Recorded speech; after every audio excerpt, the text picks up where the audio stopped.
હોળીની સંપૂર્ણ વાર્તા દર વર્ષે ફાગણ માસની ફાગણી પૂનમના દિવસે અને માર્ચ મહિનામાં આવતી લોકપ્રિય તહેવાર એટલે હોળી. હોળી જેને રંગોનો તહેવાર પણ કહેવામાં આવે છે. ગુજરાત અને ખાસ કરીને સૌરાષ્ટ્રમાં હુતાસાળી તરીકે પણ ઓળખવામાં આવે છે. હોળીના બીજા દિવસે ધૂળેટી હોય છે. હોળીના દિવસે સાંજે ગામના પાદરે કે મુખ્ય ચોક જેવા સ્થાન પર છાણા અને લાકડાની હોળી પ્રગટાવવામાં આવે છે. ત્યારબાદ બધા લોકો વાજતે ગાજતે ઢોલ શરણાઈ જેવા વાજિંત્રો જેવા વગાડતા એકઠા થાય છે અને હોળી પ્રગટાવે છે. લોકો તેની પ્રદક્ષિણા કરે છે, તેમજ શ્રીફળ વગેરે મનાતી પવિત્ર વસ્તુઓથી પૂજન કરે છે. જો કે ભારતમાં પ્રાંતો અને સમુદાયમાં અલગ અલગ રીતે હોય છે, પરંતુ દરેકની ભાવના એક જ હોય છે: હોળી પ્રગટાવીને અસુરી તત્વોનો નાશ કરવો અને દેવી શક્તિનું આગમન કરવું. હિન્દુ ધર્મમાં આને લગતી હોલિકા અને પ્રહલાદની કથા બહુ જ જાણીતી છે. હોળી સાથે પ્રણય કથા બહુ જાણીતી છે. વૈષ્ણવ માન્યતા અનુસાર હિરણ્યકશ્યપ દાનવોનો રાજા હતો. તેમણે બ્રહ્માજીથી વરદાન હતું કે દિવસે કે રાત્રે, ધરતી અંદર કે બહાર, ભૂમિ પર કે આકાશમાં, માનવ દ્વારા કે પ્રાણી દ્વારા, અસ્ત્ર કે શસ્ત્ર દ્વારા કશાથી પણ તેનું મૃત્યુ થશે નહીં. આ વરદાનને કારણે તે લગભગ અમર બની ગયો.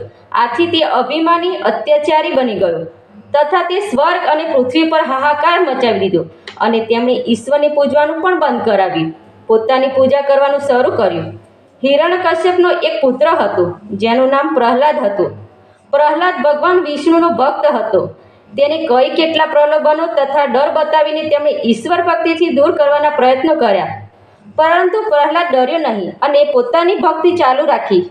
હિરણ્યકશ્યપ પ્રહલાદને મારવા માટે કેટલાય ઉપાય કર્યા, પણ ઈશ્વર કૃપાથી દરેક નિષ્ફળ રહ્યા. અંતે પ્રહલાદને મારવાના ઉદ્દેશથી એણે પશુપ્રિય બાળકને પોતાની બહેન હોલિકાના ખોળામાં બેસીને અગ્નિ પરીક્ષા આપવાનો ઉદ્દેશ આપ્યો. હોલિકા કે જેની પાસે એક ઓઢણી હતી કે જેને ધારણ કરે તો અગ્નિ બાળી શકે નહીં.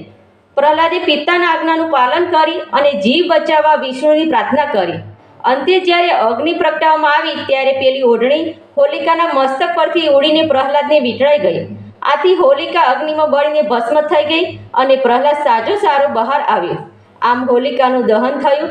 તે ઘટના હોળી ઉત્સવનું કારણ બની. પછી ભગવાન વિષ્ણુ દ્વારા હિરણ્યકશ્યપનો વધ કરી કથા આવે છે, જેમાં વિષ્ણુએ નૃસિંહ અવતાર ધારણ કરી અને બરાબર સંધ્યા સમયે ઘરના ઉંબરા વચ્ચે પોતાના ખોળામાં પાડીને પોતાના નખ દ્વારા ચીરી નાખી હિરણ્યકશ્યપનો વધ કર્યો. આમ અસુરી શક્તિઓમાં દેવી શક્તિનો વિજય થયો. આ રીતે આપણા ધર્મની માન્યતા પ્રમાણે હોળીનો તહેવાર ઉજવીએ છીએ અને આ રીતે હોળી વિશે જાણકારી આપણે મેળવી છે.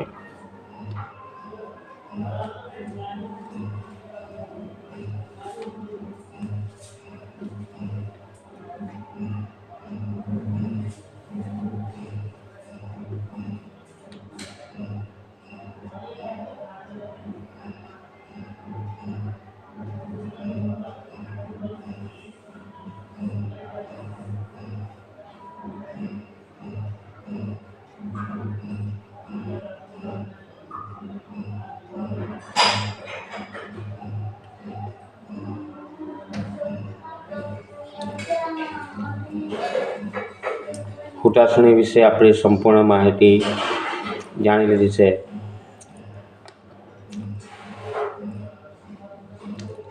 હવે હોળી પ્રગટાવેલા વિડીયોને આપણે જોઈ શકો છો.